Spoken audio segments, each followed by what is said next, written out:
This is a Wahiko fridge, freezer, camping fridge. That's what the inside looks like. It's got a little light there. They're very popular. The client says this one is about 15 years old.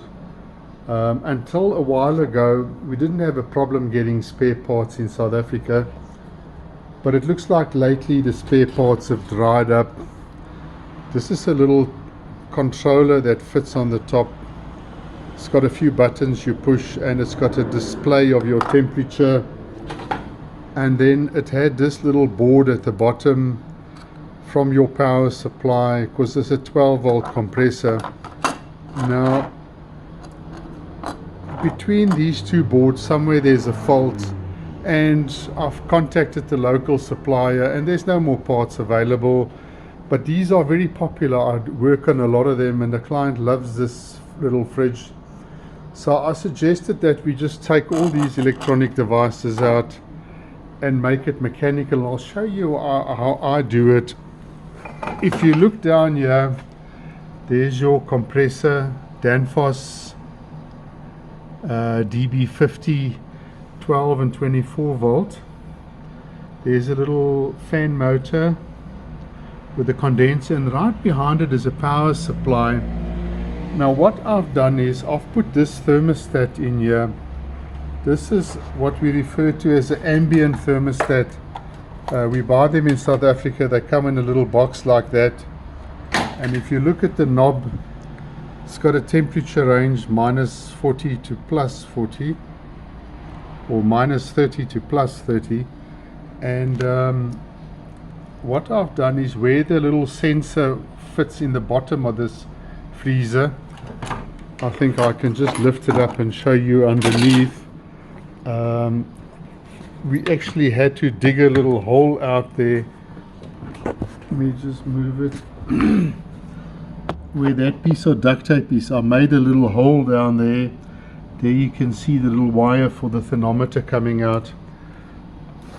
Now I put the probe for the thermostat in there, and I've put this little thermostat in here. This is just a little display thermostat, and it's got two little batteries inside, and I've just cut a little hole to fit it like that, so at least the client can see what the temperature is.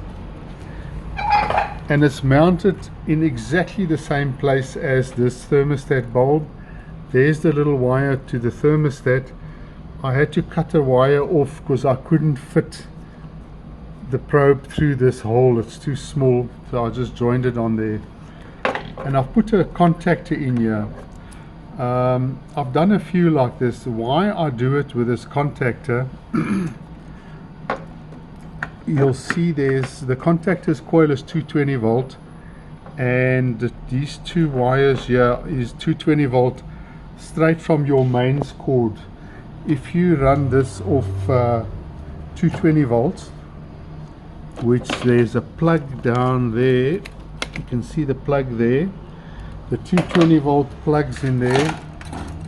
Let me just show you the plug. This is the plug.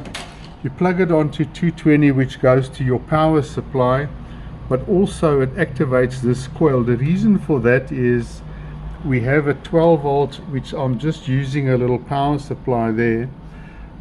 If you connect 12 volt and 220 volt at the same time and you plug it in, it causes some problems. So what this relay does is, when you're on 220 volt, the coil activates. It allows the power from the power supply through to your compressor, and when there's no 220 volt, the contacts in your relay goes back, and then it uses the 12 volt power from your power supply, your car battery or whatever, through your contactor. So I'll just mount this somewhere, and then you'll have to adjust the temperature on this dial until you find a suitable temperature,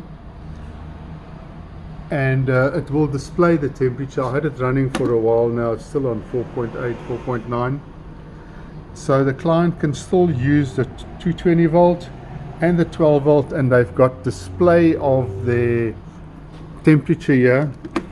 behind here where the buttons is, I've just taken everything out. It had this little board that was there to display, and the buttons are there. You used to be able to switch it on and off and select your temperature there. I've assembled all the covers now. There's the knob to turn the temperature, and here's the display 7.4. I had it off for a while I was mounting the cover, but that's the little camping fridge completed now. This is another one I did 2 days ago. The internal power supply was faulty. There's no parts available, so what I did, I just took this 12 volt power supply, it's 30 amp, 220 volt in, 12 volt out. So if the client wants to run it off mains, it runs through a power supply, and if he wants the 12 volt still works. It's the only way I can do it without finding the original parts.